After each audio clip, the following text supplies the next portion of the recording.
All right, folks, you're listening to the Wrecking Crew Comedy Podcast. I'm Vito D'Amico, and your co-host today is the one and only Mykeru. Say hi, Mykeru. Hi there. And now you can call me by a number of names. Yeah, but let's stick to Okay, I'm a confused. clean one. Um, and Oh, today we're going to talk to Carlos Alberto, who is a archaeologist. And what happened was, say hi, Carlos. hello, people. Yes. What happened was is yesterday I had it set up that Carlos was going to speak to a young earther, and I don't know, they could read a 2,000-year-old Bible, but they can't read a fucking a quartz watch. He just never, I don't know, he never showed up. So it sucked because they always, whenever I talk to a young earther, they're always like, how do you know that?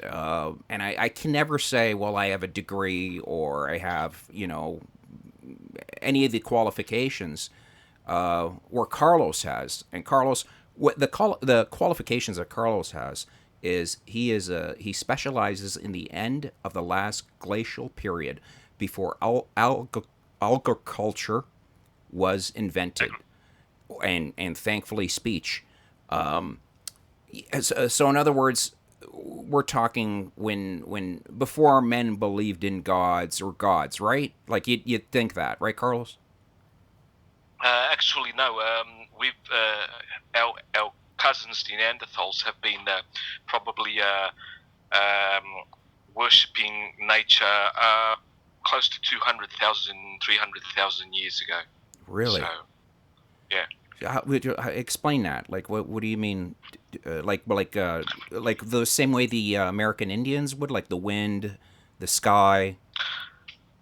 We can't make inferences on modern humans with the Neanderthals, but they were burying their dead, and even before the Neanderthals, they were burying their dead ceremoniously. Yeah, they would cover them maybe in ashes, put flowers in the grave, put them in certain parts of the cave, for example. There are many ways we can infer that they were worshipping some form of Deity. afterlife. Afterlife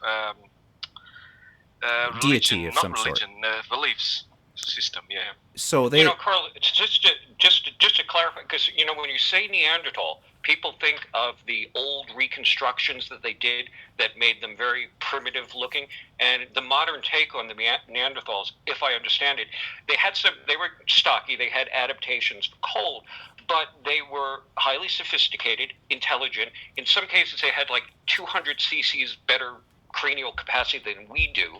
Maybe their speech was different because of the positioning of their larynx, but their brains were just as sophisticated as a modern human's, I assume. No, absolutely, yes, totally correct what you just said. Yes, we don't know how their speech pattern could have worked, but I personally agree that they did speak.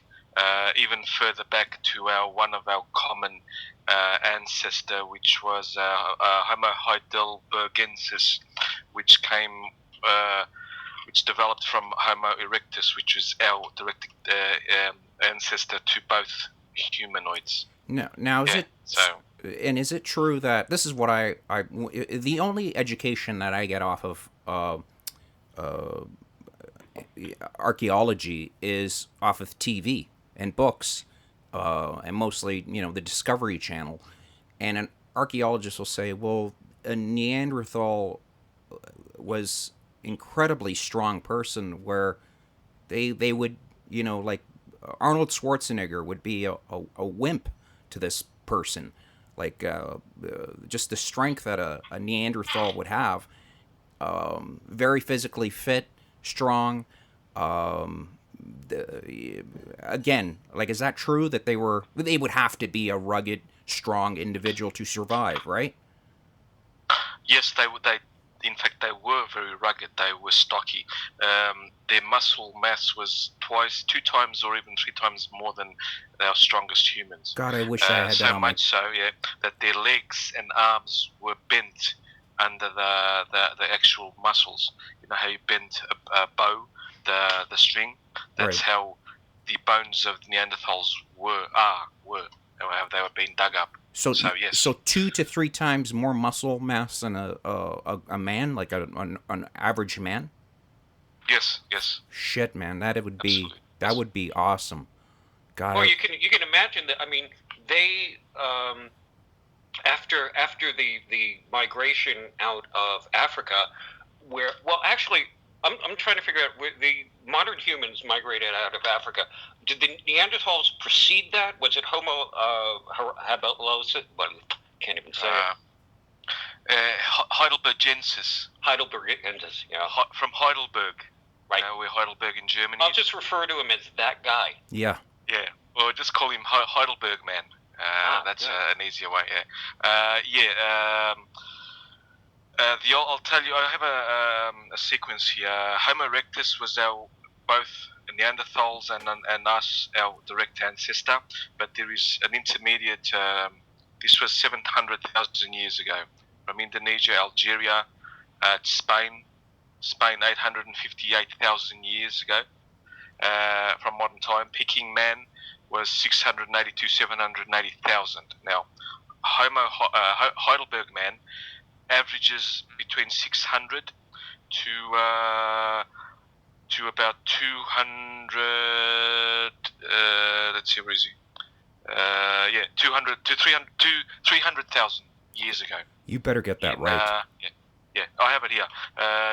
Galilee man, 300,000, 200,000 years old. Okay. Homo heidelbergensis was discovered in 1925, and by Francis Terville Petra in Palestine, mandatory someplace there, Galilee. Yeah. Okay, but I get that. Like, I'll play the young earther.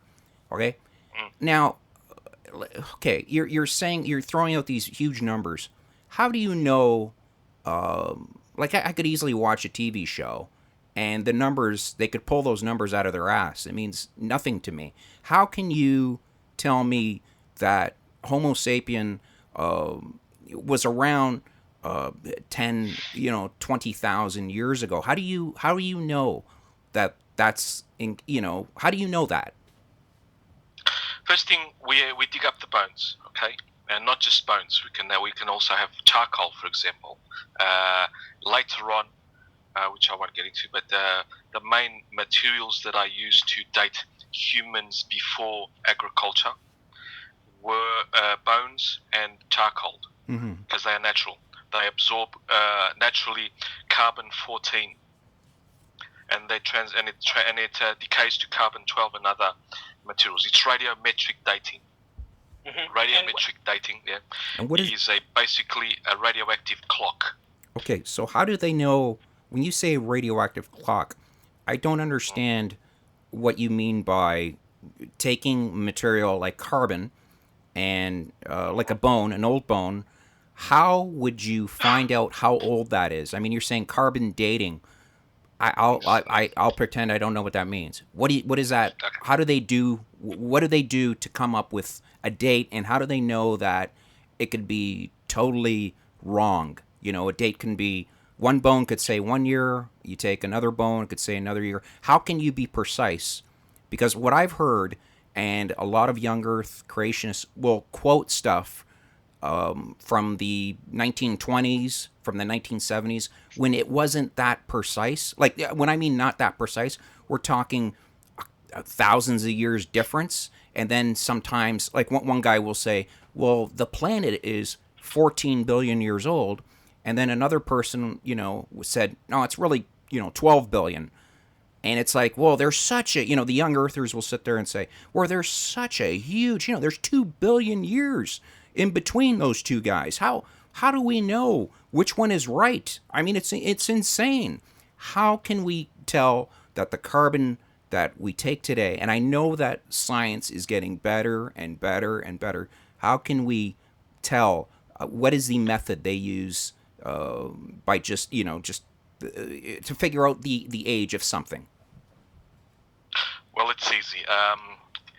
the Earth is bombarded by radiation from space and from radiation from certain rocks. Okay, we know from physics and chemistry that certain radioactive materials decay at a certain rate. I mean, decay, they break down into other elements. You have uranium, which decays into lead.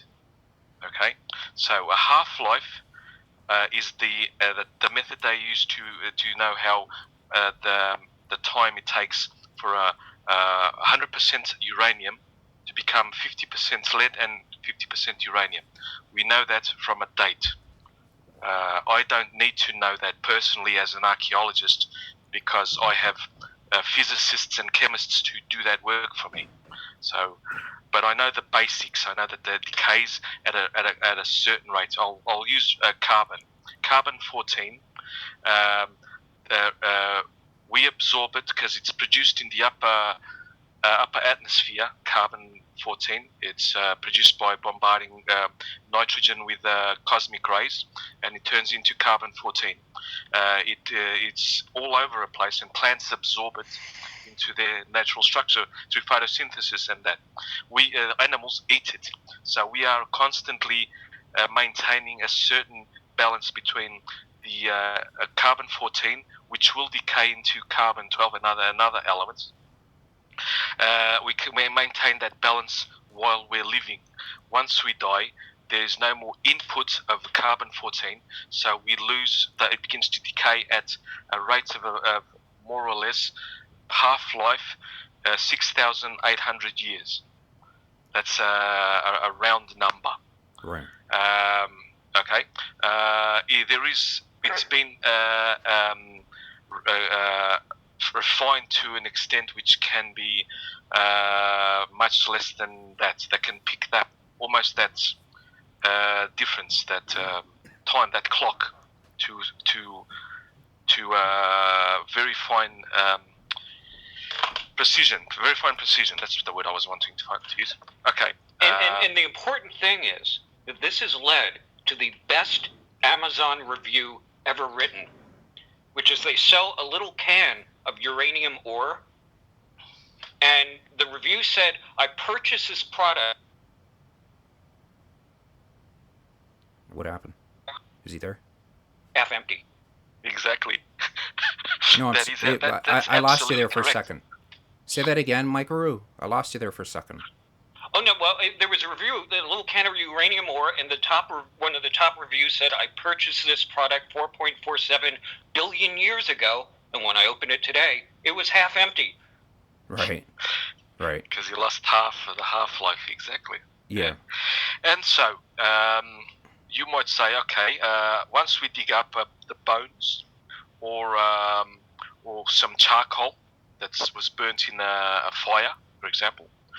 We take it to the lab. We get some chemists or physicists to measure the amount of carbon-14 to carbon-12, and from that, the difference between the two, we know a range of dates. We never give it's 2,000 years old. We say it's 2,000 years plus or minus some years. To further calibrate that, we have been using tree ring dating, where we get the rings of the bristlecone pine from California, which is the oldest tree on Earth, and they've used that method to calibrate up to, I think it's 70,000 years if I'm not mistaken, but I could be wrong. At least close to that. 50 to 60,000 years is quite accurate radiocarbon dating method. After 70,000 years, carbon-14 dating becomes inaccurate, but we have other methods. And what are the other methods? We have argon dating, right. Iodine xenon dating, lead to lead, uranium to thorium, strontium to rubidium, or rubidium strontium, potassium argon. There are tons and tons of ways to figure this shit out, right? Yeah, there's just different elements with different decay, with longer decay rates. So exactly, yeah. So why do they I mean, why are they convinced that the planet is 5 to 6,000 years old? I mean, wouldn't that?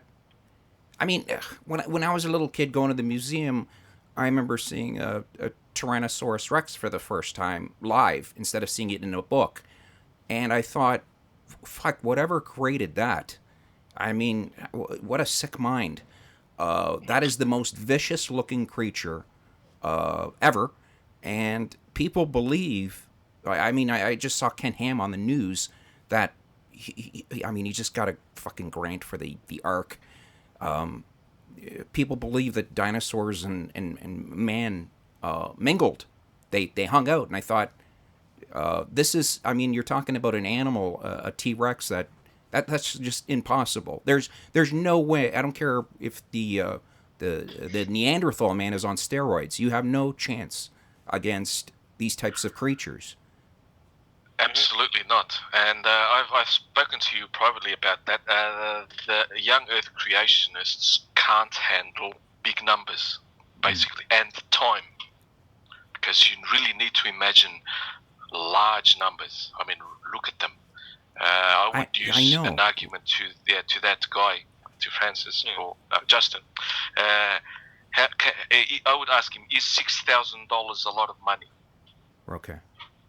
I'll answer yes. 6,000 is a lot of money. Okay, so 6,000 is a lot of money. Is it? But what about $2,000? Compared to 6,000, no, not as much. Okay, then I would start showing him that in the last 2,000 years we have changed and we have evolved and moved a lot. Not evolved physically. At some extent, but not physically. But we have changed technologically so fast that those 4,000 years are nothing. We'd be stagnant. Right. And then I'd say 100 years, we went from having no airplanes to going to the moon. Yes, that's right. Yes, that I find that is the thing that blows me away the most. Is you look at history. And you go, wow, they had cool things. They had a wheel, and now these days, the last 100 years, you're perfectly right. We've gone to the moon. I mean, you went, 90, 100 years ago, they were fighting. The Wright brothers. If they saw, we just had the air show come by. I had an F-18 fly by. That thing looks like something from hell. I mean. Compared to Orville and Wright, the two brothers, what they were flying 100 years ago compared to that fucking thing, it's night and day. And the leap of technology is unbelievable. Yeah, but the same human that existed 30,000 years ago was flying it. Yeah, I know. Actually, there's no change between Orville and Wilbur and the person flying the F-18. Yeah, and Wilbur's first words were "yabba dabba doo." I would say the human that landed in Australia 60,000 years ago would have flown it easily as well. Yeah, that is absolutely amazing. And I heard the only reason why is because back then, you're constantly looking for food. You don't have time to sit down and invent shit. Okay, only people that were well off but most of the time, like the Neanderthal or Homo sapien, they're constantly looking for food. They got to feed babies. They've got to hunt. All their technique. I mean, there's no other creature on the planet that can hunt better than a human. I'm sorry, there isn't. Human could figure out how to hunt anything. A human could kill anything. We are the apex predator. We are the predator of other predators. We hunt other predators for fun. Yeah. Yep, no argument there, exactly.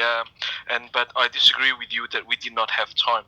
Hunter-gatherers, even Neanderthals, had more free time than agriculture people who practice agriculture. Yeah, I heard you say that. Stuff, how is that? Well, imagine this. They knew how to preserve food.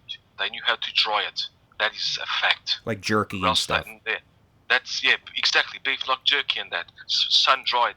That's salting even. That is baklava, not, the cod. We call it for example, bacalhau. bacalhau. Bacalhau in Portuguese, bacalhau in every other language, or the salted cod in English. Yeah. That's one technique. That's not new. That goes back to pre-agricultural times. The storage of other stuff is later, but the preservation of foods, they would hunt, say, a mammoth. It would, and everyone likes beef jerky. Yeah. Yeah, it is fucking awesome. Yeah, But exactly. back then, It's awesome. I mean, wouldn't you if you were asked to go hunt a mammoth? Isn't that the day you play sick? Like I'd be like, guys, let's just get berries. Like honestly, like do we really gotta fuck with this thing? I think malingerers would be dealt with. I know that's the they'd be known as the Baxters. No, they would be if they would natural selection would breed them out.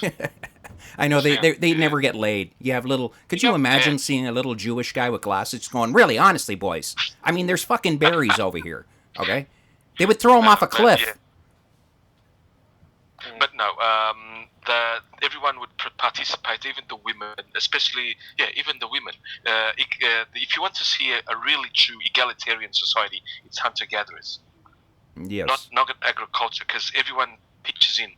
The women had their roles, and they were probably the providers of more of the food than the men. The men would, and the whole tribe would go out. They would hunt mammoths. They are digging up in Spain. I always forget the name of that site. They found a bed of mammoth bones, 800,000 years old. So they would be Homo erectus. Okay. Mm-hmm. They knew the way that they find the bones, and so they know it's a collective hunt. So people would run them over with using fire.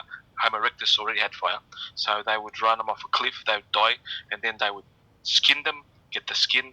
The bones would be used for tools. The meat would be preserved under the sun, dried or salted or whatever, if they were near the sea or whatever. Didn't they also have access to? Yeah, they had a stone axe. Yeah. To access the permafrost. Yes, exactly. Yes, especially in the northern hemispheres, northernmost zones of Europe, for example, or America. Well, at that time, America wasn't colonized yet, but yeah, they would have. They would dig a hole 2-3 meters. 2 meters would be enough, and it would be a freezer. Yeah, they use that today, like cold cellars. Like they reach in there and pull out a beer, kick back after a long stay's mammoth hunt. Exactly, yeah. And your women, all the women back then were like big tit, thick women. It was a dream, you know. Just. Oh, Vito steered the conversation around. Sorry. I always go back to porn. Could you, porn back then, you knew they were pervs. Just drawing mammoths getting fucked by humans, somebody screwing a mammoth. There is evidence because modern Europeans have somewhere between 2 and 4% Neanderthal DNA. So there was some interbreeding between Cro-Magnon and Neanderthals. And I don't think it was the Neanderthals that were the perverts. No, I know. It would be... No, actually, no. I have a study on that. They are just recently released. It appears that, let's see, males have X and Y chromosomes, females have X and X, correct? Yeah. Yes, okay. There is a problem with human Cro-Magnon males, the X chromosomes don't match. Why is that? But... there's an incompatibility. The geneticists have figured out that there's a certain part of the genetic in the X chromosomes that they don't combine. So if a modern human could not have a Neanderthal baby, a mixed Neanderthal baby. Right. The opposite is not the same. A modern man could mate with a Neanderthal woman and produce a viable offspring. God, that'd be cool. Well, I wonder about that because of the cultural differences. Are we talking about interbreeding? Are we talking about love? Or are we talking about...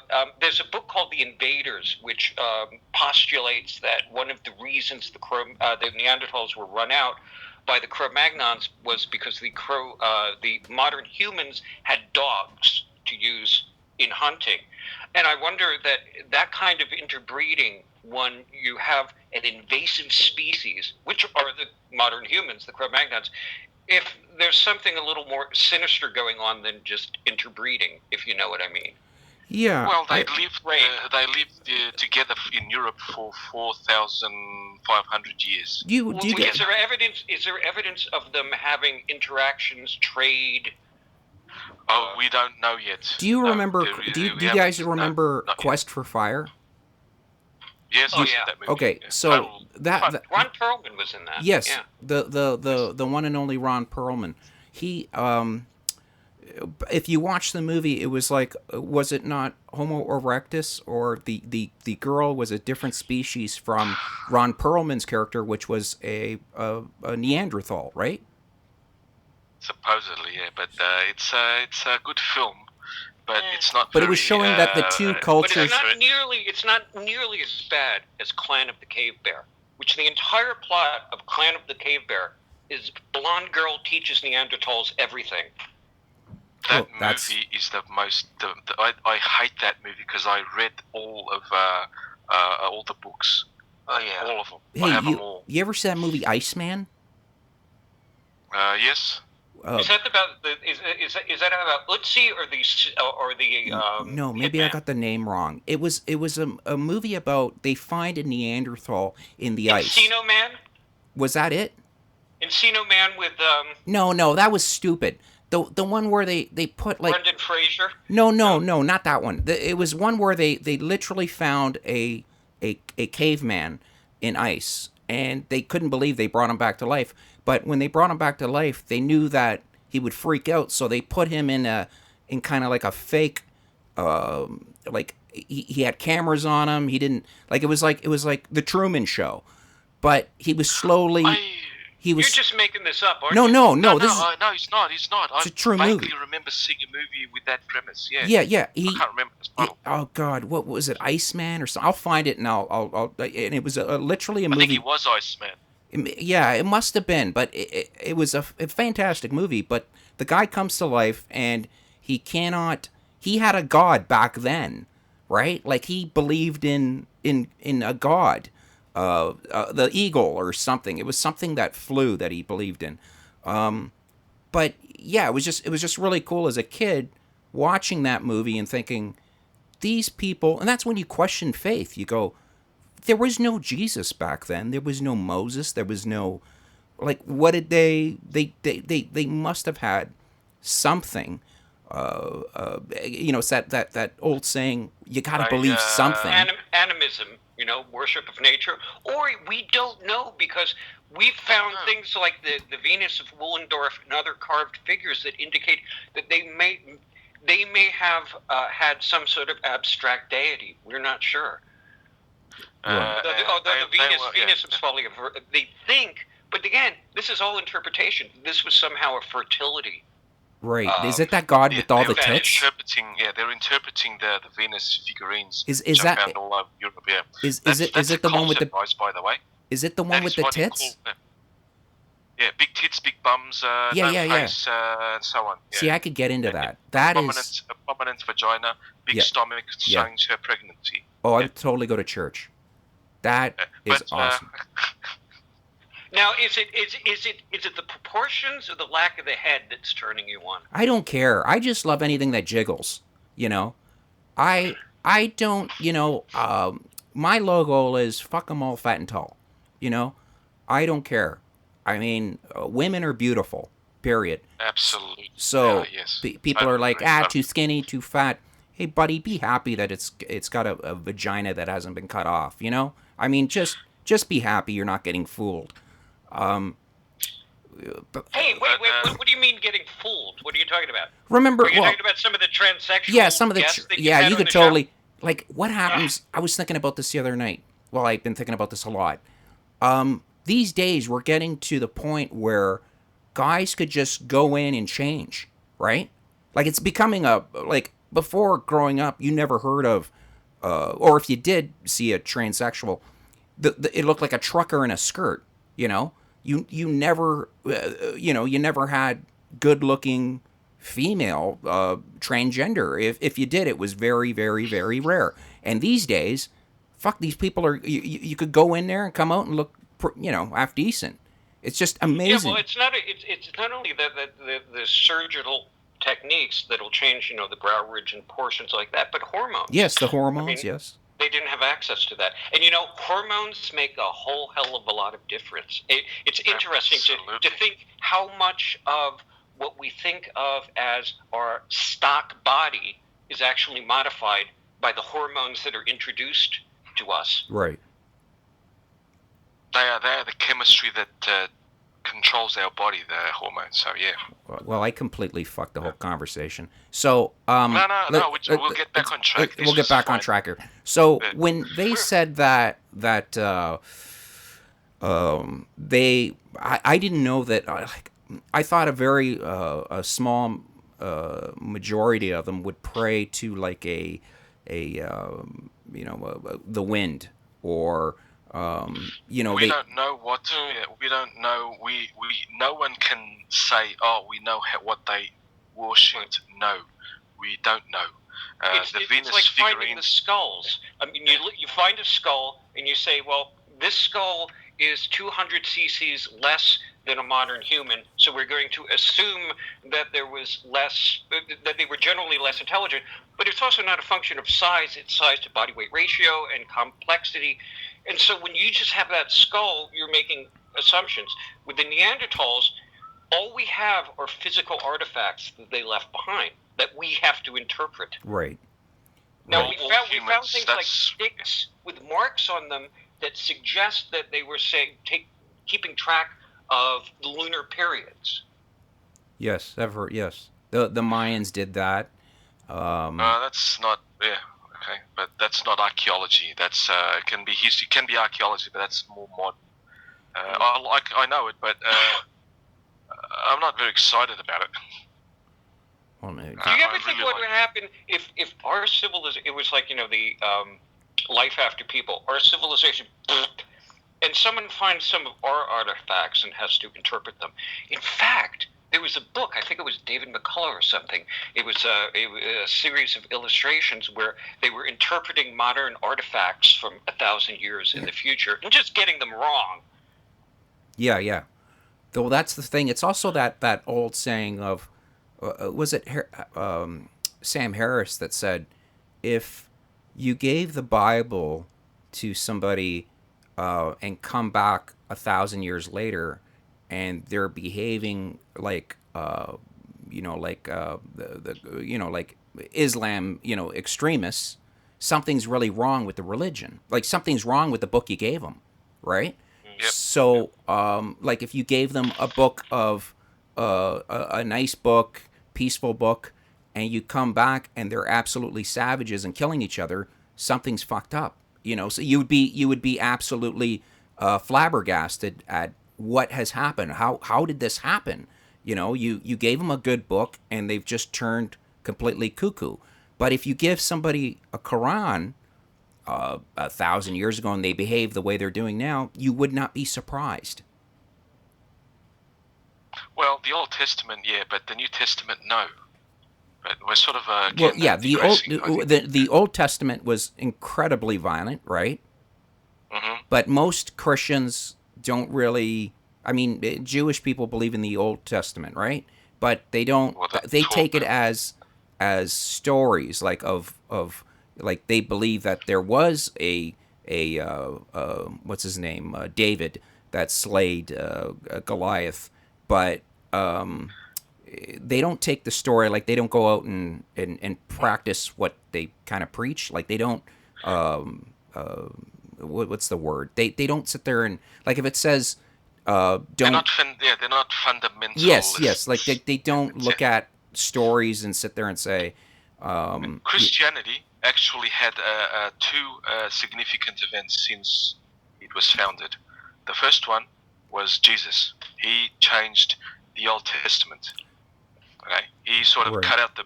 But he was a hippie, right? He was kind of like exactly a very. Yeah. He said, even though the other accompanying books, Romans, Paul, Corinthians, and other stuff, they try to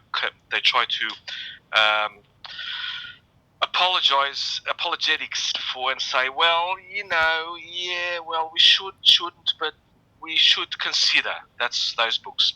But another major event that happened in Christendom that led to atheism was an earthquake in 1755 in Lisbon. That's pretty late. It was, yes. What happened after 1755? Wasn't the Enlightenment just exploded? Mm-hmm. The Renaissance was going on, but after about 1655, you had Descartes saying, shit, is there really a God? Look what fucking happened to Taliban Christendom. That was Portugal. We were Taliban. Right. Right, yeah. Look what God did to them. They are fucking Taliban. When you say Taliban, you're talking about the Moors? No, I'm giving an analogy. The most purest interpretation of a book, which was in the Muslim case, you can have the Taliban. They claim it. The Wahhabisms, even now the Daesh claim that they are interpreting the book as it should be, their book. Portugal interpreted the Bible, the Christian Bible, to the letter. So they were super fundamentalists, and the philosophers saw what supposedly God did to the most God-fearing people on earth at the time that they knew of, and said, shit, there's no fucking God. And we have atheism to be welcomed by and stuff. Yeah. Well, the problem with when you deal with Christianity is so much of it is arbitrary and contradictory. You can go in there, and the saying is you can go in with a bias and come out with a fact. Whether or not Jesus said anything that is quoted to him is questionable. At some points, Jesus said he's bringing in a new order. On other points, he's saying he's there to reinforce the Mosaic law. Yeah. You have things like so much of what we think of as Christianity is actually Paulism. It's interpreted through Paul, who never met Jesus.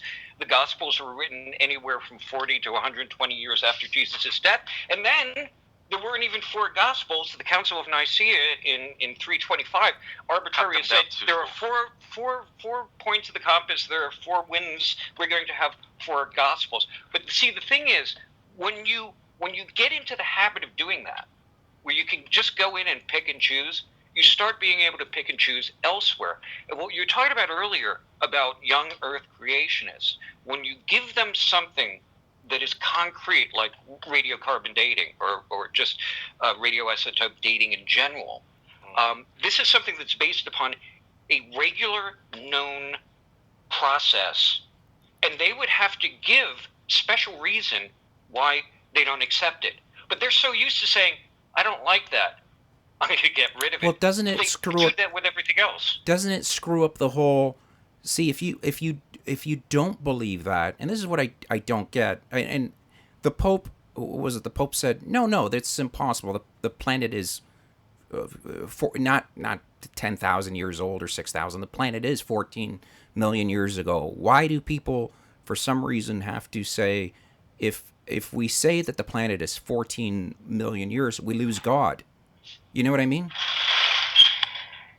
Well, they do, but you know that many Protestant denominations don't consider Catholics Christians.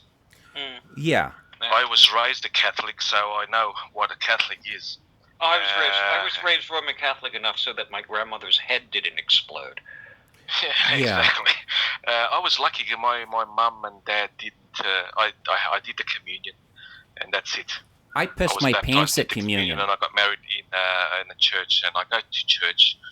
And not next year, but the year after, I'll be the maitre d' of my local religious festival to Saint Benedict.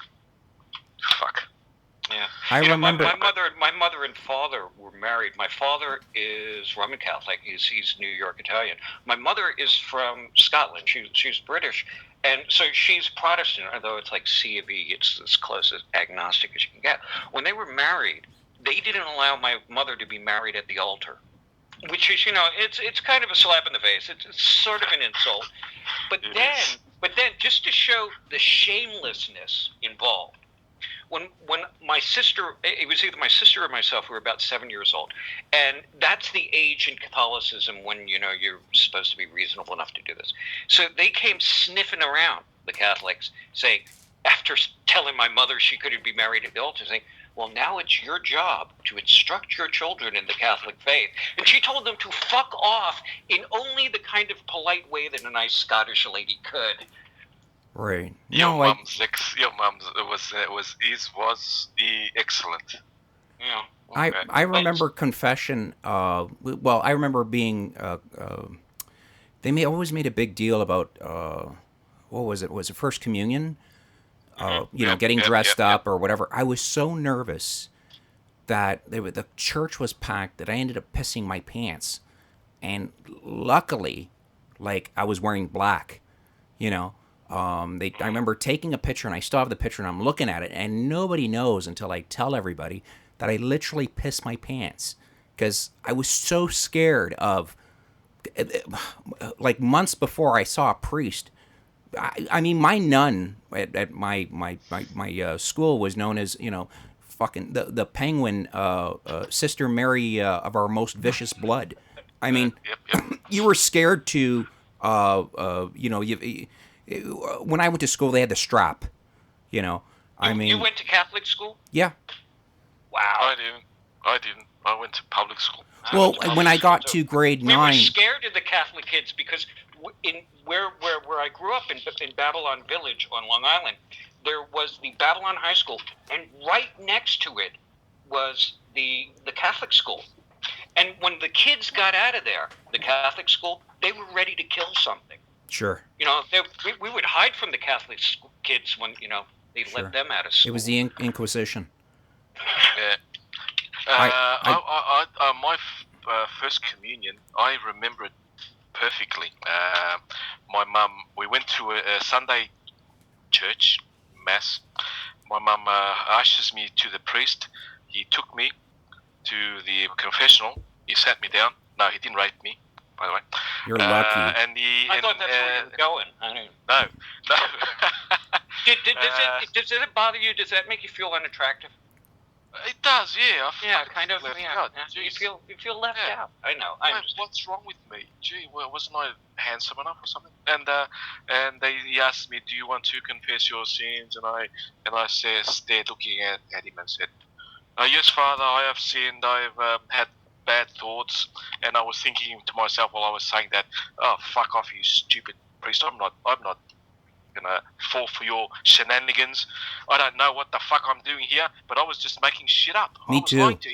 Me too. I remember waiting in line, and there was a kid in front of me, and I said, "What I'm going to do is I'm going to say I haven't been doing my homework," and I swore once, right? And all of a sudden, all I hear is, "You did what?"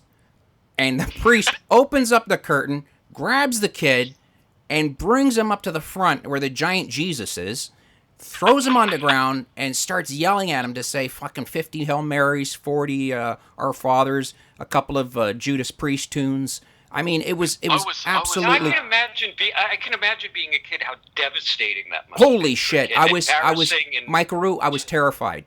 I went in there. He goes, "Now tell me, my son, what is your sins?" And I said, I don't know. And he goes, you must know what your sins are. And I go, I didn't do my homework. And he goes, "Oh, well, that's terrible. Anything else?" And I go, "No, that's about it." And Catholicism requires you to be your own thought police. Oh, I was vague when I told him my sins. I said I had impure thoughts. I did bad actions, and he sort of looked at me slightly. Chuckling to himself and said, "Okay, 20 Hail Marys and 5." How many times he must get? They get turned on by that. That's phone sex. Okay, that's like I would be a priest just to get the stories. He was actually quite a cool priest. We had one after him. He was just the drunkard, and everyone made fun of him. But that priest was quite all right. Oh, my priest was the worst. He'd be like, "Tell me more, tell me more." You could hear him fucking slapping it. You know what I mean? Yeah. Yeah, and it's like, come on. He's like, call me daddy, stop with the father. Oh, Jesus Christ. Okay, can we get back to? Oh yeah. Let's get back to the Christian fundamentals. Yeah, Carlos, why did you lead us down this fucking? Yeah, come on. I'm going to blame you for it. For those that don't know, It's nothing Vito said. we're talking to Carlos Alberto, who is in Portugal right now, and he is a professional archaeologist. He specialized in the end of the last glacial period before the alga-culture was invented. Alga-culture, for fuck's sake. Agriculture. Jesus. All right, before the food was invented, he did all that. And our co-host today is the one and only Mykeru, and you're listening to the Wrecking Crew Comedy Podcast. Ask him a question, Mykeru. Here's a question for you, Carlos, because we were touching on this before, which is we were talking about the Neanderthals burying their dead, and they would bury the dead with ashes and some artifacts, I guess implements, flowers, things like that. What do we know? What artifacts, what physical possessions can we say the Neanderthals had? And was it different than, say, the Cro-Magnons? Because I've read somewhere that the Cro-Magnons were more decorative in their accoutrements. Yes. The Neanderthals, the artifacts that we find associated with Neanderthal burials are basically ochre. Ochre is a red type clay. You find it everywhere in rivers and that. It's red clay basically. And this could be used for like face painting or putting in their hair. Yes, everything. Yeah. It's supposedly red. The red color is significant because we think that it signifies blood, because it's like blood, the color of blood. I don't know what they're called, but there's an African tribe where the women beautify themselves and they'll put this red clay in their hair until it's matted. Australian Aborigines do that as well. So yeah, there's yellow ochre and red ochre. Yeah, they do that. They decorate themselves ceremoniously. Now we can find they've found flowers in Neanderthal graves as well. So they can date it to at least a season, spring, when that person was buried. Now, they have been discovering that Neanderthals have been making beads and we call it portable art, small decorative engravings, like a shell that's been engraved, a shell with a hole in it for a necklace, and so on. That has also now been attributed to Neanderthals. Until 3 years ago, it was unheard of. It could be further back. At least 10 years ago, I did not know that. And Cro-Magnon, Homo sapiens sapiens, is the paintings started around 32,000 years ago in the Silurian period. We were making small blades, microliths, and we were hafting them onto compound bows, spear throwers, and all that technology that has perished. But exactly that ladle. Yes, that's it. We know from the small flint blades that we find that they did that because we perform experimental archaeologists where we try to reproduce those artifacts. So we know how Yes, and they're incredibly sophisticated, because if you ever watch Ray Mears, the Bushcraft show, he was trying to show Aboriginal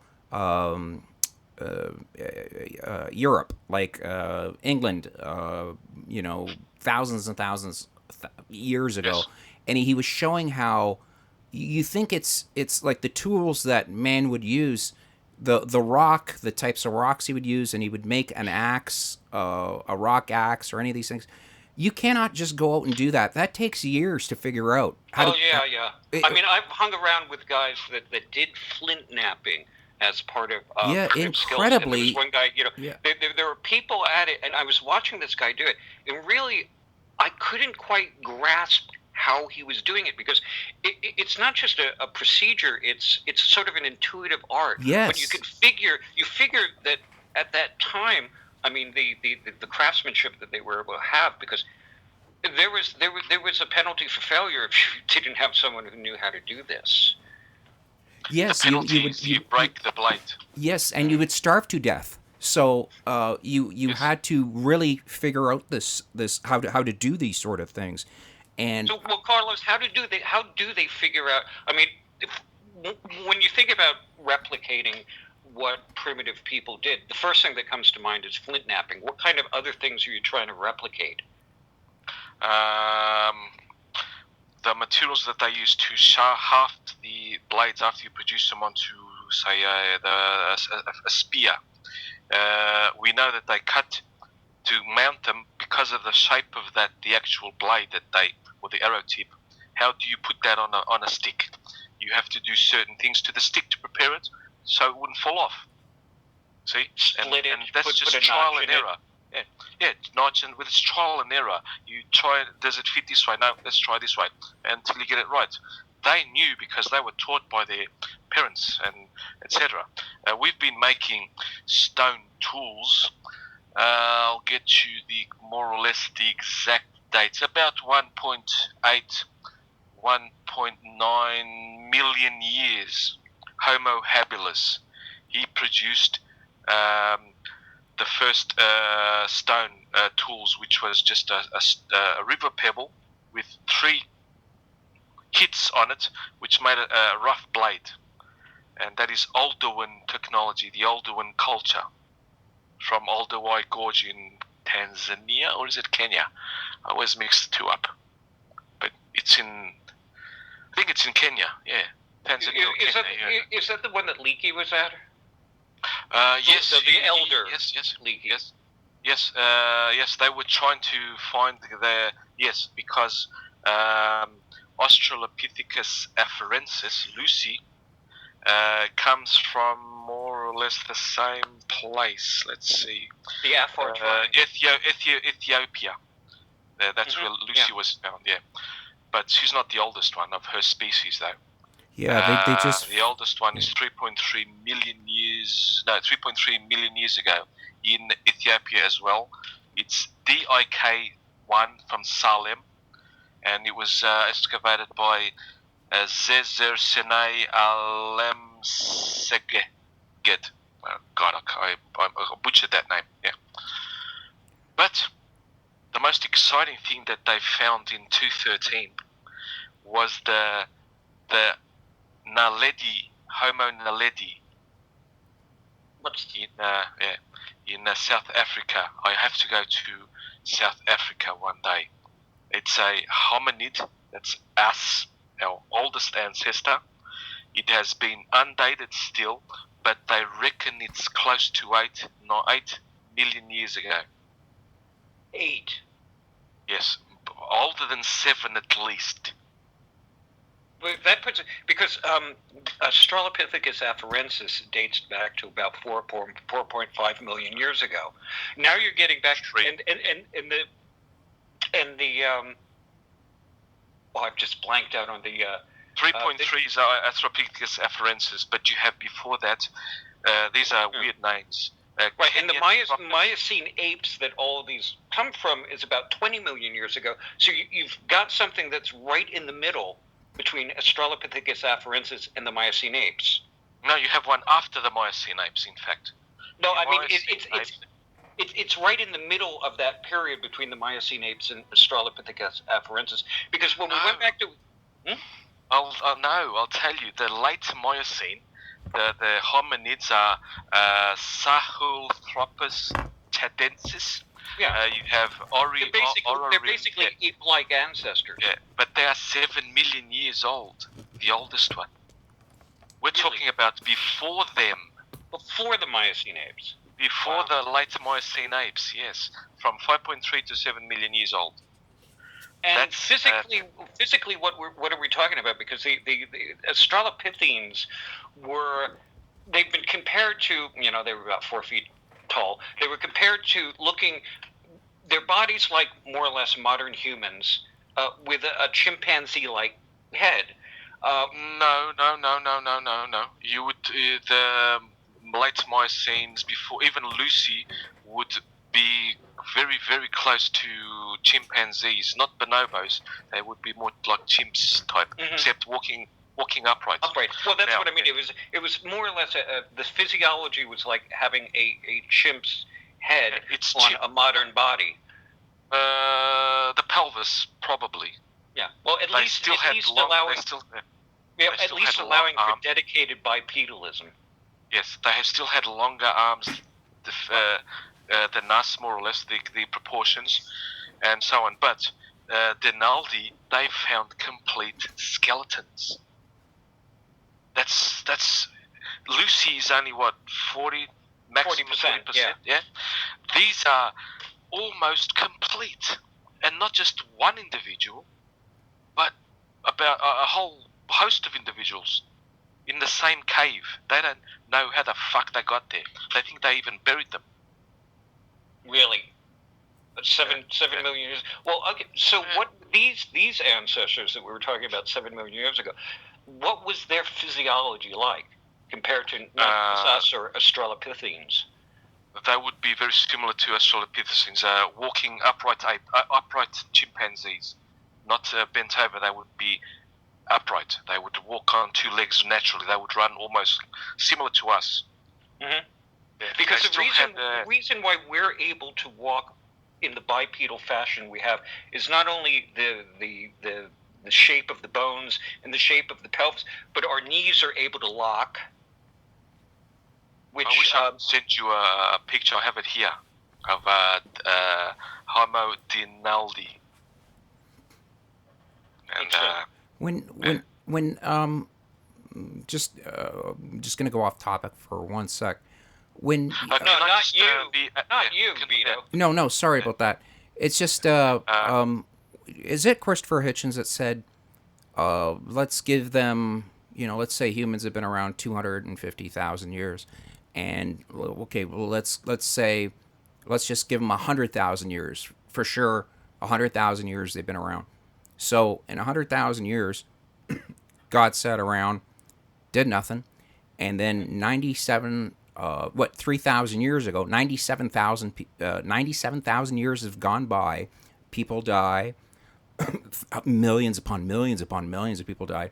Many of starvation, of giving birth, pain and suffering.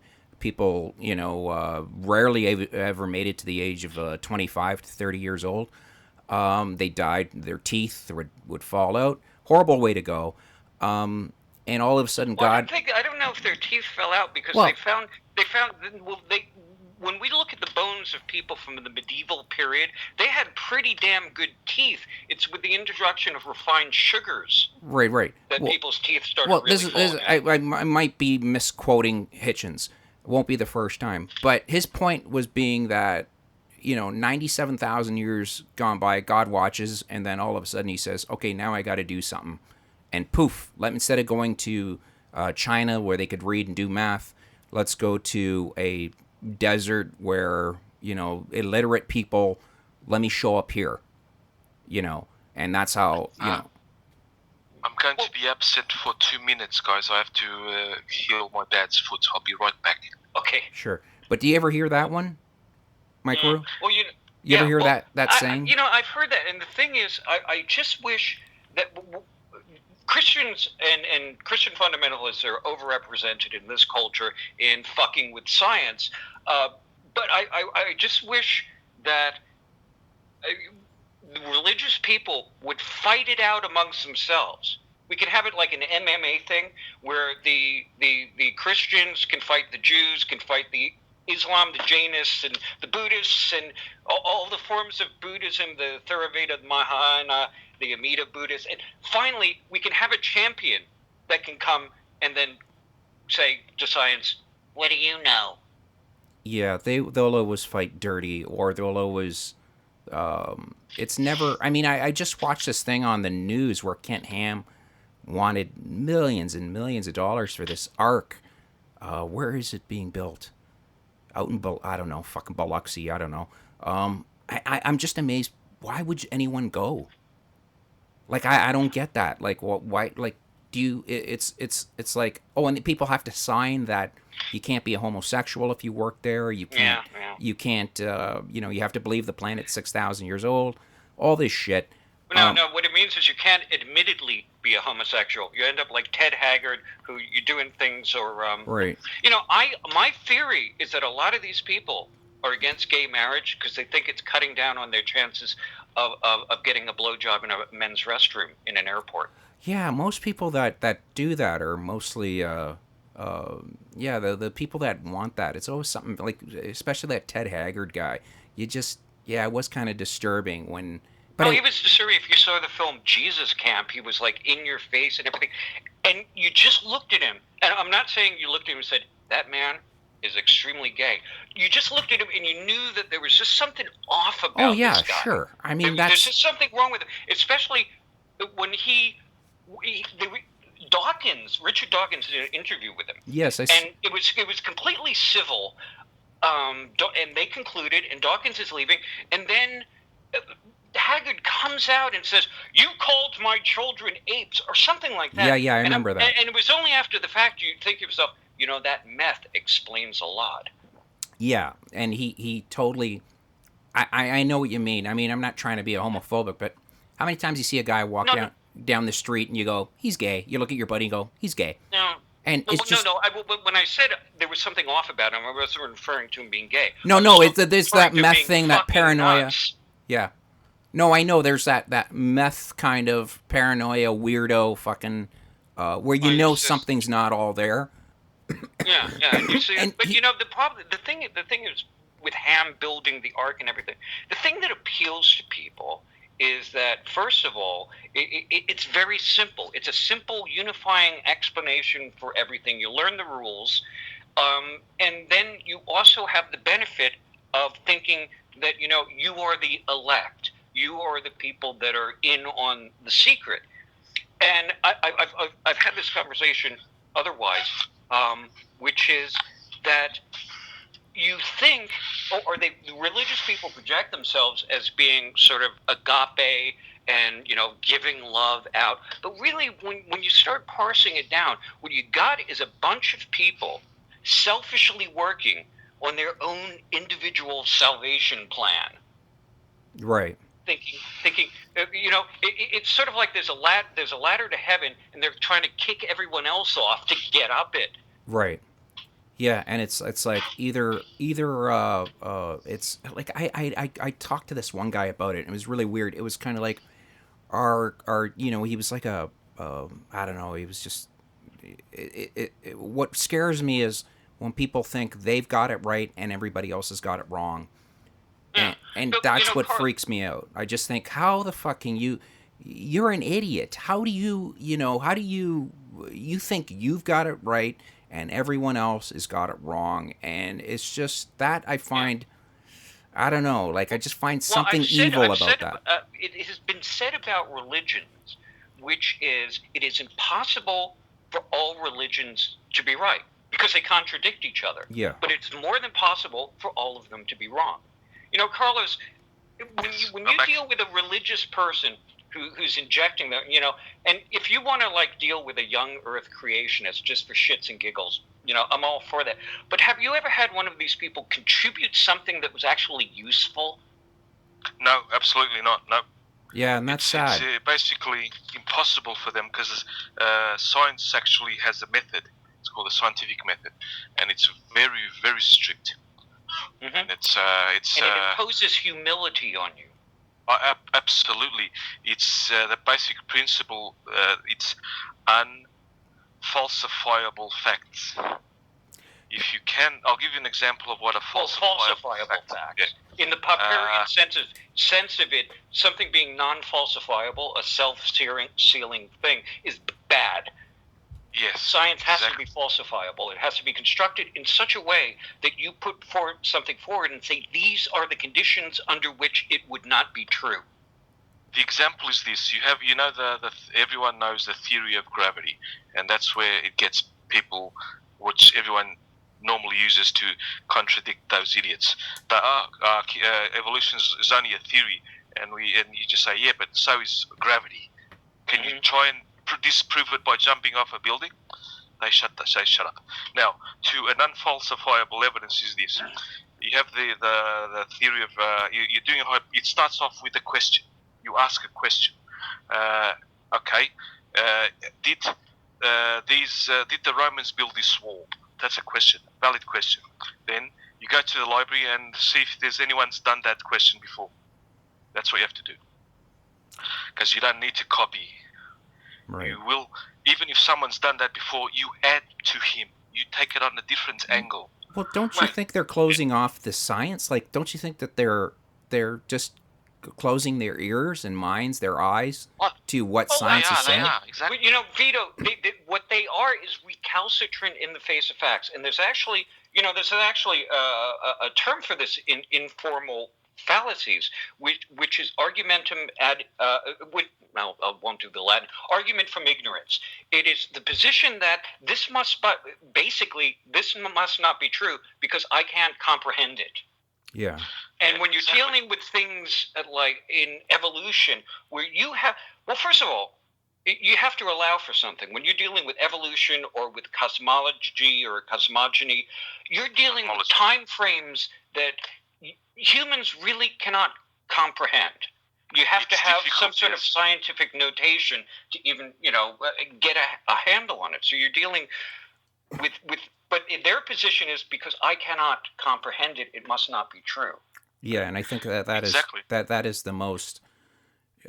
Could you imagine going out in space? I mean, I always hear the story where you hear Neil deGrasse Tyson talk about space and how it just, galaxies there's billions and billions and billions of galaxies. And, I think we for some reason, we think this is the only rock here. There's no rock. There's no atmosphere out there. There's nothing. It's just us. And they don't want to look past because they can't comprehend. It would take away the whole thing about you being special.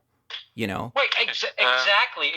And if you look at the history of, say, the position of the Earth in the universe, it is knocking down this man's idea of having a central place. That the Earth is in the middle and everything rotates it around it. And then, by the time you get to Darwin's theory of evolution, we're not even specially created. The center of God's creation. No, I have to stop. Not there. Darwin's. He extrapolated natural selection. He didn't actually say he was a theory of evolution. He applied it basically. Yeah. But the actual title is The Origin of Species by Means of Natural Selection. Selection, exactly, and it extrapolates that leads to evolution. Yeah, but space. I love the quote from Hitchhiker's Guide to the Universe, the book. Oh, I love the book. Everyone knows the character, the book, the actual book who speaks in the beginning. Space is big, really, really big. Really, really big. Can you imagine the distance from your house to the local post office? Chemist. It's much bigger than that. I love that quote, and I can do that with time. Because, firstly, creationists are lazy cunts. They don't want to do the work. They are. They don't want to do the work. Real quick, going back to the Ark. When they build the Ark, I know I'm all over the place, but I just thought of this. They built this Ark. Why don't they just put some animals in it and see what? Give it a week. Throw fucking animals in there, and you're talking something that was built out of wood. Could you imagine the stink coming out of there and you couldn't even put animals in there because people would freak out going, wait a minute, how big's this fucking cage? You got monkeys, you got elephants that could barely move. You can't put animals in here. 20 million individuals is the number supposedly fitting into Ken Ham's Ark. How many species of beetles are there? Yeah, exactly. There's more species of beetles than there are species of mammals. So. And what was the whole thing? No, that that's wrong. That's wrong. I said that boo boo. I cannot affirm that shit. There are a hell of a lot of beetles, but that's not the problem. You guys are missing the problem. It cost Ken Ham millions to build that Ark with modern machinery. Mm-hmm. Now, can you imagine doing the same boat with I'll even give that Bronze Age implements, a bronze chisel, a bronze axe, that they didn't have saws, Yeah. and they didn't have nails. So good luck building that in, how long did it take Ken Ham to build it? Now multiply that by a family, 1, 2, 3, 4, 5, 6, 7 individuals doing the same work. Yeah, I mean, Noah did it as a do-it-yourself project. Yeah. Exactly. And here's, So, but then they'll just sit there, and young earthers will say, "Well, God gave him the." Yeah, well, and it's just like, that's the lazy I could excuse, easily, yeah, that's- but Yeah, well, like you said, lazy cunts when Yeah. you come up with that. yeah, and that's what I mean. That's the point where that really, you're never going to win an argument with somebody like that. If I constantly need to say, I mean, if we're talking about God, we're talking about the greatest hide and seek champion of all time. You know, I mean, he is. Yeah. he really is. I mean, You- I mean, That's now a we're great now we're analogy. really off the topic, but I mean, this is something that I dealt with when in atheism. You know, there's these stock arguments for the existence of God, and you learn to knock them down. But one of the things that always fascinated me is why the hide and seek. I mean, if there was a God that was honest and he loved you and he wanted to make sure, why wouldn't he be manifest? yeah, that bothered me. I mean, like, that makes no yeah, sense whatsoever. that, and it was And the he said, old well, saying. he's testing your faith. Yeah, that's what they Why? would say. I hated that. It's like, yeah, what's the saying? Look and ye will find. Seek and you will find. Right? Yeah. And I sought and I hadn't found anything. I haven't found shit. My Okay. mum was very religious towards the end of her life, because she died of brain tumor, and she was super religious, and I just saw her go, and Right. I was sorry to a hear normal I had a friend whose atheist. brother died that Yeah. brain tumors and his spine. I It's was excruciating. It is. I was a normal atheist, but when my mum came down with cancer, I did not become a normal atheist. I became an anti-theist. Mhm. So that's me now. I Even though like to think of even though I myself tolerate religion and shit and that, yeah. But festivals here, because it's just culture. But fuck, I don't talk much to my priest, but I've sort of given him, our priest, our local parish priest, sort of given him touches of my views, and he waves, but he knows me. Right. So yeah. Right. You No. know, I'm trying to think of the mindset of someone in the modern era that goes into the priesthood. I mean, you said some of these priests were cool, Yeah, but shit, do you I'd think go. there's something going on? I mean, what is the? Do you have any insight into what kind of person would say, "This is what I want to do"? Well, I talked to If I would, if they allowed married priests in the Catholic Church, I would become a priest, because you get pussy, you get pay, and you work shit. You work 2 hours a day. Fuck that, man. I think man. Vito That's and I a had dream this job. conversation, but there's something, or elsewhere, but there's something about that imposition of celibacy, which the church just did because they wanted people's property. That Yeah. I think it twists people. Yeah, it does. It but does. I Well, think it it's something that pre-selects the it's kind of It's person. it's that goes to the abnormal. It is priesthood, and then absolutely abnormal to abstain from sex. It is absolutely not normal to say. It's like going to prison. You can't stick a man in prison know, and say thing you get is- 30 years and you don't get any pussy. You will go. Shit, You'll find it. I but, mean, but it's not just that. I mean, if you're in a relationship, and even if the sex is good and the sex is great, it's not the sex that you're doing most of the time. It's the camaraderie, it's the comfort, Right. it's the interaction. It's an entire matrix of social support that you get from being in a relationship with another person, and it's denied these priests. And in a way, well, think of it. Here's a perverse idea: nuns being the bride of Christ. yeah. Mhm. Yeah. I mean, it's a strange, perverse kind of substitution, isn't it? I saw this movie where the guy was like, the priest was shoving his hand right up her ass, and these two nuns, and she was like, the one nun was in front of her and like just like wiping her face because she was getting it up the ass, and it did turn me on, okay, but that just shows you that it is abnormal to when you will, as a man. That's where I really think and I'm going way off topic here, but you will. How do you look at a child and get attracted to that? And I'll tell you how. You deny yourself sexual pleasure, and you will fuck up your mind. It's that simple. Because a normal person never would look at a child like that. I'm sorry. You just don't. Or another thing is that you get people who are either, and one, I do not want to tie homosexuality with pedophilia in this comment. No, exactly. I'm not doing it at all.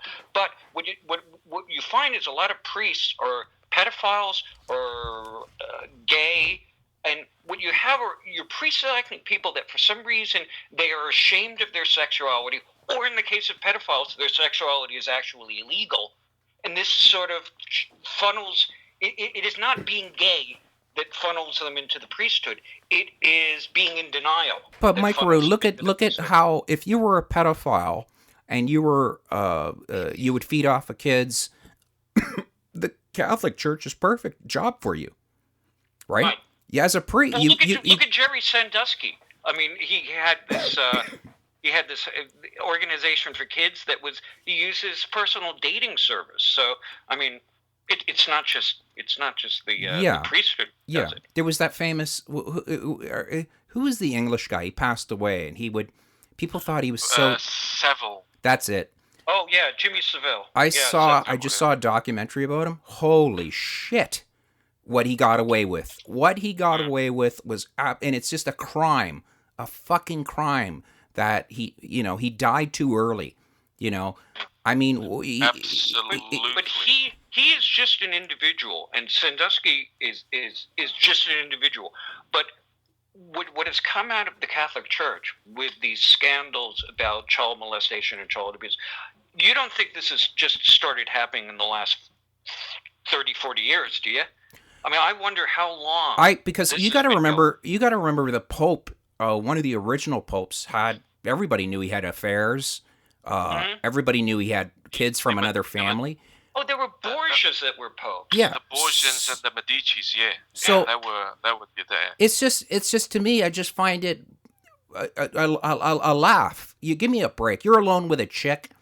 I'm alone with a fucking scorpion, and I'm already on top of it. Okay, give me a break. You are going to try and pork that thing. Okay. So if you're not getting it, you will look for it. We are animals. Period. Okay. We could all three of us could go to a coffee shop. A girl with a tight pair of jeans could go up to the counter, and we don't even have to say anything. We just look at each other and smile. Okay. That's man. Okay. That's what we are. Okay. But the thing is that even though that's what we are, I mean, as animals, because we are rational beings, we can also moderate that. Yes, of course. We can channel that into rather than just looking at a woman and saying, "Oh yeah, I'd like to get some of that." You channel it into things. Well, first of all, I'm right now. I'm working on. I was recording like 3 of these poems that I wrote in Flagstaff in the 90s, and I did it as performance. And so I'm doing that. And you know something? There is no guy that starts writing poetry without the intent of impressing women. Right. But here's the thing. Or doing anything like that. I'm not saying that, that poetry necessarily would, but you do things to draw attention or to show some talent or mastery over something. But here's the thing. You're doing that because how many times has this ever happened to you? You meet an old friend, or you go over a friend's place, or you go for a massage, like a real massage, or somebody caresses your back, or the girl just leans over and touches your shoulder just to let you know, oh, these are the directions here. Those are wonderful feelings. You're told that in the priesthood, you can't even be touched. So you doing poetry, that's your way of reaching out and having a conversation with somebody, and they're interested in you. Now, if you're a priest and you're told you can't even, you could listen to these. I used my dildo last night thinking of, St. Paul, blah, blah, blah. you've got to think that in the priesthood, you're not even allowed to do anything that would have other contact. Like Yeah. other people can contact, and that is so abnormal.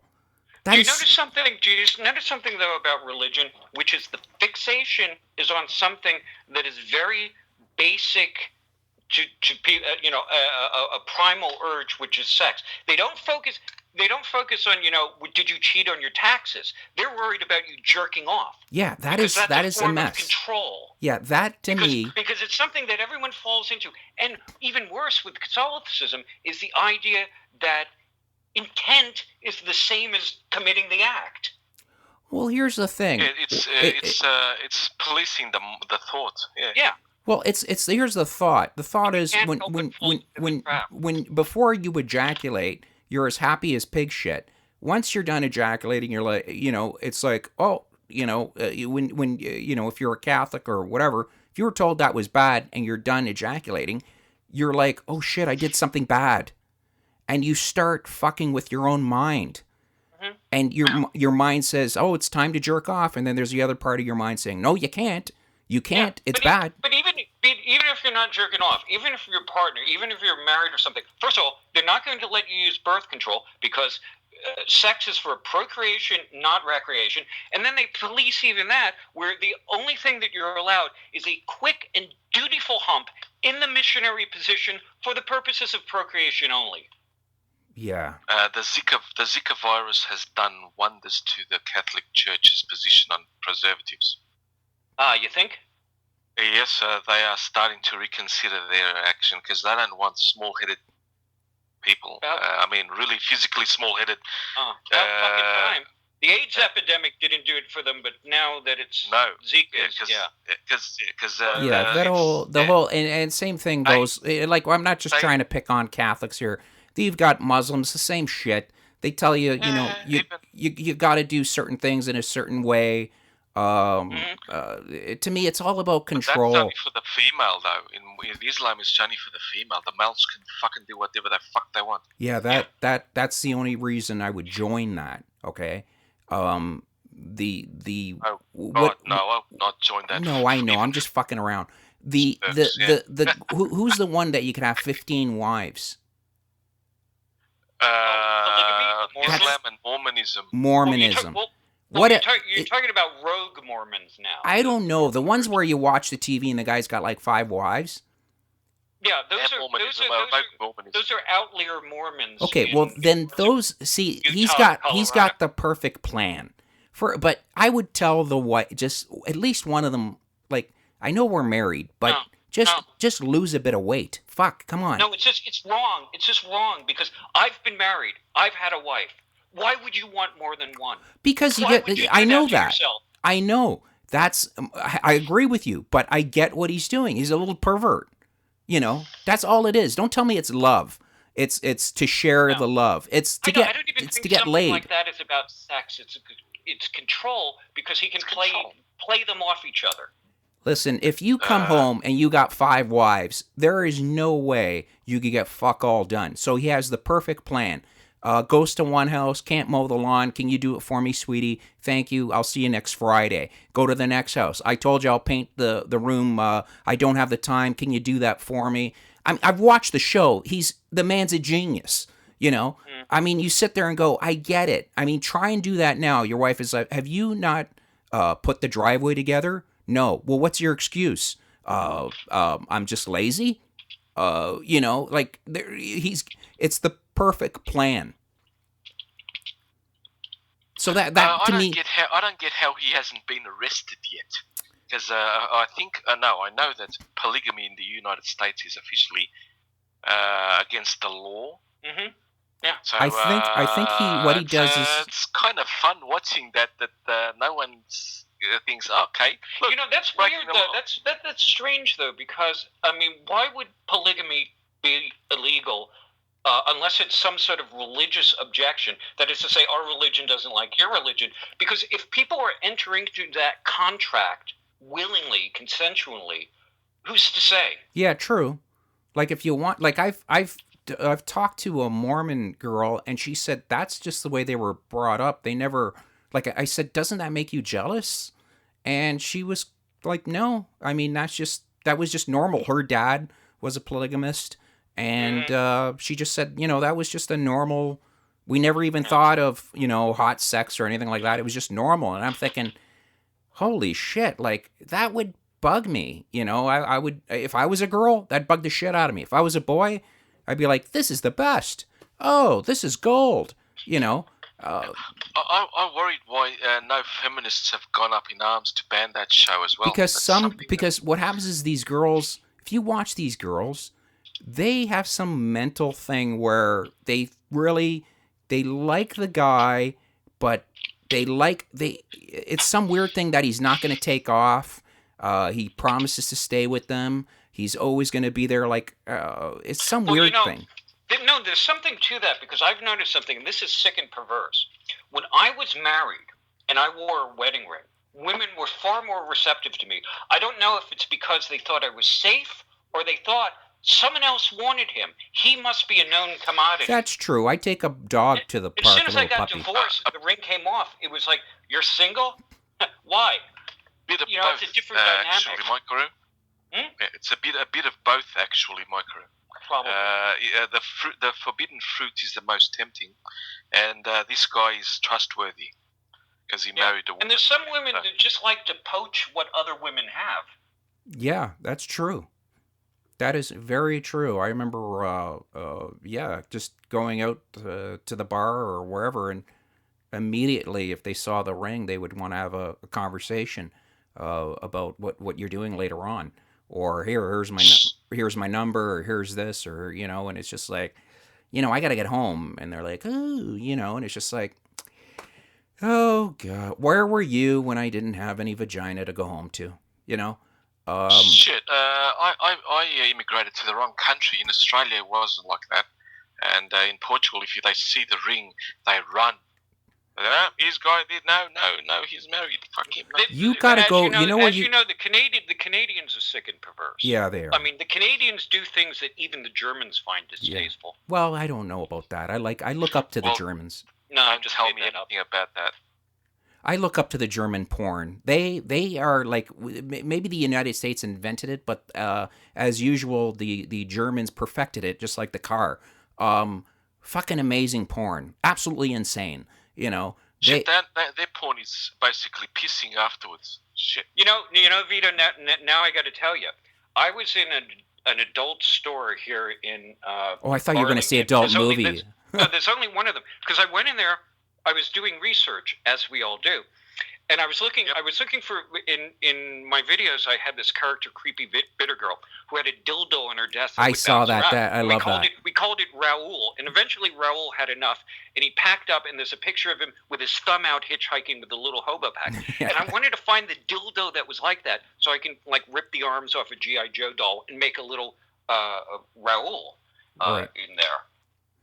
Oh, I'll show you this vid. But the thing is, when I was in there, I'm walking around in this adult bookstore, and first of all, the thing that there's these toys. You can get tits and ass and vagina and everything. I'm thinking, I just don't like the parts. I like the whole holistic thing.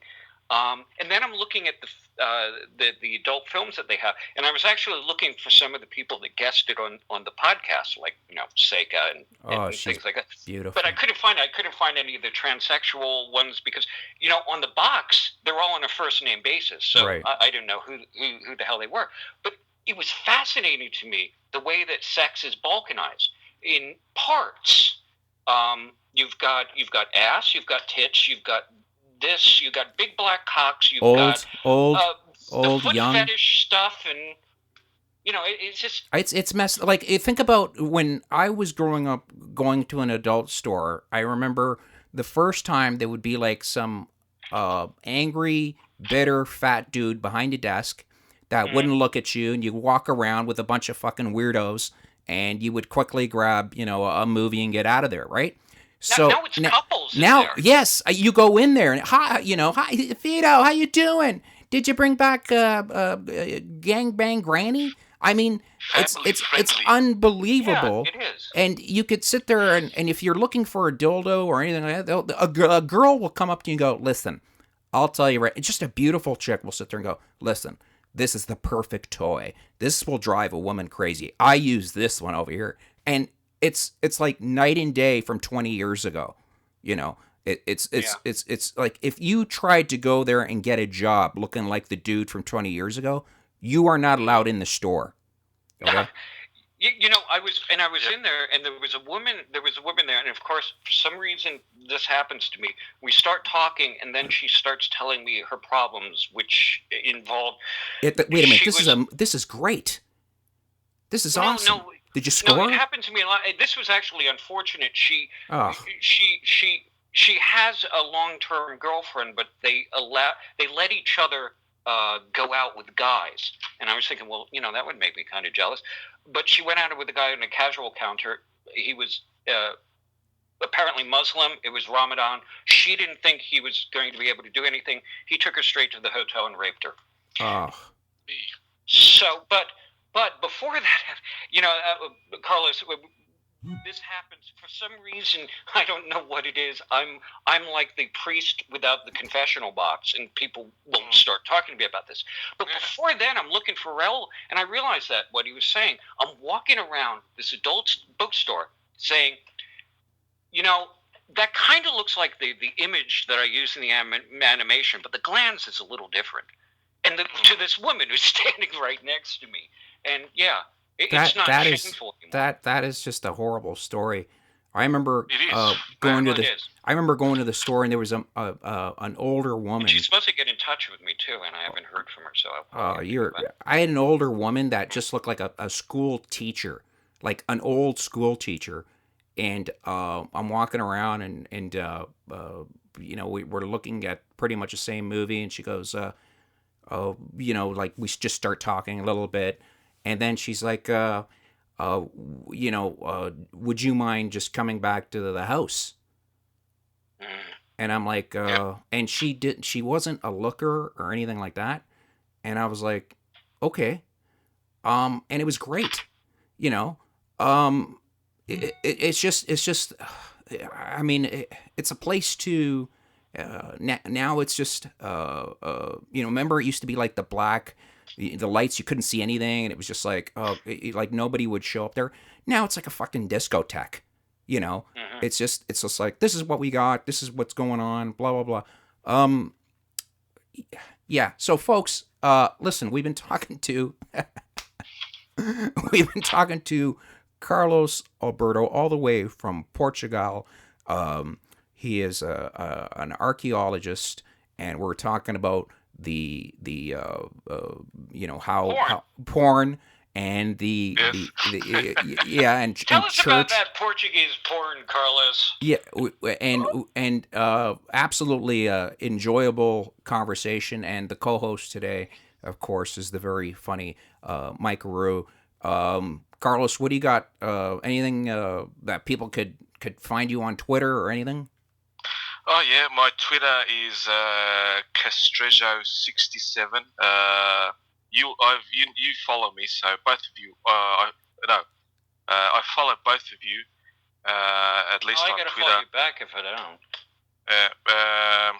I have a YouTube channel which is also Castrejo67 with that tongue, my Portuguese language.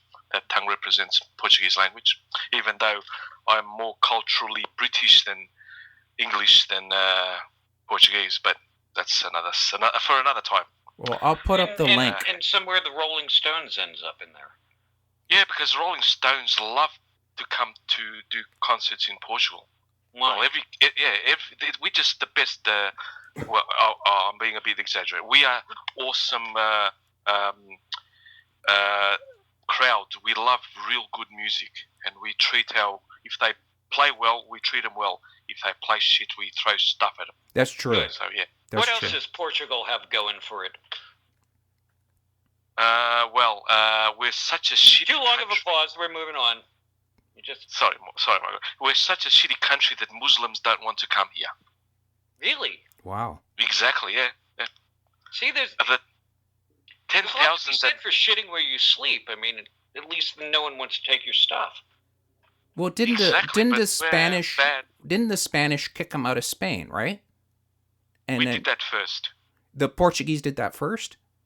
Yes. Oh, okay, all right. Because there was that big battle that took place, and they wanted to get rid of as many Muslims as possible. And 1495, Queen Isabella and Ferdinand of Castile overran the Granada Muslim Moorish kingdom area. That was 240 years after Portugal kicked out the Moors, the Muslims from the Algarve. Which, they were losing grip on Europe. They were losing Spain. They lost Portugal. I think people forget how incredibly powerful Islam was. Right? They were incredibly powerful back then. They owned at the same time. At the same time that the Iberia was getting rid of the Muslims, the Byzantine Empire ended. Right. That was the Roman Byzantine Empire was Rome, the vestiges of Rome. So yeah. No, it was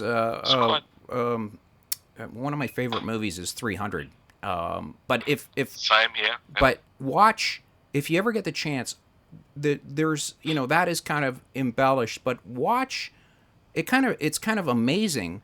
There was a show on the History Channel called it was about great battles, and one of the great battles was when the Greeks went up against the little pygmy nation of Greece went up against the Persian Empire, and it was yes, it was absolutely amazing. Just the battle plan that took place, how Persia thought they were going to take over. Absolutely fascinating. And I studied the Battle of Thermopylae in 9th grade in high school. Yes, and the famous when the guy ran the marathon, his last words were Nike. Yeah. He yells out Nike, which means victory. It was the first product placement. Yeah, but that Nike means they have arrived. Yeah, that's it. That is absolutely amazing. My favorite story is when the Greek guy lost Athens, and he went to the other city in Greece, and the guys in the parliament said to him, they go, "You have no right here. Athens is burning to the ground. You have nothing here to say. You have no right to be here. You have no power." And the guy says, "Well, I have 200 ships." And he hid 200 ships when they were taking over Athens. Sicily. He hid them in Sicily, by the way. Right? He did he? Well, in Syracuse. I was telling you earlier, when in Sicily, the castle. I'll try and find you the pictures. My mom grew up in a castle in Sicily, and you don't have to. I know the geography of the whole of the island. Well, there is the castle. There was one part of the castle where they used to grab the like a thief or anybody and throw them off the brook, and they would die. And they believe thousands of people died there, just because the Moors were in charge of Sicily. And before that, when we're talking about the mastodons, they used to believe that early man, when they went looking, they would find a skull of an elephant, and they didn't know any better. But the way an elephant's skull looks like, it looks where the nose cavity is. It looks like a giant eye would fit in that. So yes, absolutely. So the people, Cyclops. yes, the Cyclops. So people thought that Sicily was full of Cyclops. So that's that was Jason and the Argonauts supposedly passed by there. It's a nice tale by Homer, but yeah. Yeah, but if you ever go to Sicily and they got knickknacks, they'll always have a one-eyed giant. Like you could buy him, and they have the Medusa. It's really really cool. But it just shows the how things have changed. How just this, when people say the planet is only 6,000 years old. Fuck, that is a mind fuck for me. It's like, you're not in the same reality I'm in. Like, go see the world, get out of where you're at, go.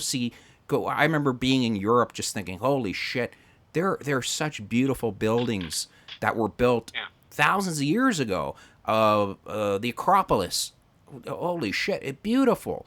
And to sit there and think that, the planet is, 6,000 years old is absolutely. I mean, you could look at the Acropolis and look. And how did they arrive at that? The 6,000. Is that the Bishop Usher thing with 4004 BC? He arrived about counting the begats.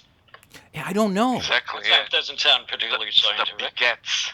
I don't know. The begats. Just to close my statement, I've calculated how long it would take modern humans if they were started off in Ethiopia all the way to Australia. Okay, I'm not going to take into account any other factors. Just they move 2 kilometers per year from where they start off. Right. Next year they're 2 kilometers away. It would only take 7,500 years to get to Australia.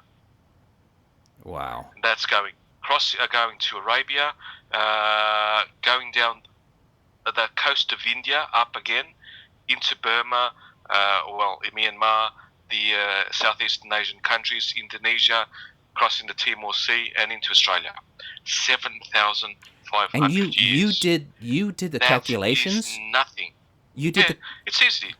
It's easy. You get 15,000 kilometers, more or less. Divide by 7,500 years. No, divide by 2. You get 7,500 years. Simple calculation. Yeah, I'll take your word for it. No, Vito, check his math right now. Google Math. I Google did. Math I just did that, and your numbers are right. Incredible. Folks, That's I appreciate the it. most simplification of human movement. Of course, it didn't happen that way. Humans left Africa, us, 100,000 years ago, and it took them 40,000 to 50,000 years to get to Australia. It's not like my calculations. Right. But reality is not the same as math. Right. Thank you. That's me. Well, I want to is thank not you, the Carlos, territory. for your time, man. I really do. I really appreciate. We've been I talking am to Carlos Alberto. really honored to be here, be on your show and on your podcast, and I'm honored to be in you guys' presence. Oh, fuck! Mykeru, Give me a break. Both of you, I love your work. Thank you. And I'm not just saying that for ass licking purposes or anything. I do. I like. Yeah. Nah, we know you're a butt kissing. I bastard. totally Don't do back that all around the me. time. Come on, own it. Fuck off! I'm not. I'm just saying this from the heart. I'm an honest person. I'm saying this from the heart. Fuck off. That's very Okay. sweet. No, Carlos, that's very that's- sweet. I really appreciate it. And, of course, we've been talking to the one and only Mykeru, co-hosted. Hopefully we get him more. He's a joy to have around. And our topics weren't that funny, but when he gets going, he gets going. Mykeru, thank you so much. Thank you very much. Folks, you've been listening to the Wrecking Crew Comedy Podcast. I'm Vito D'Amico. Be good, stay safe, and the planet is well over fucking 3.5 years old, at least.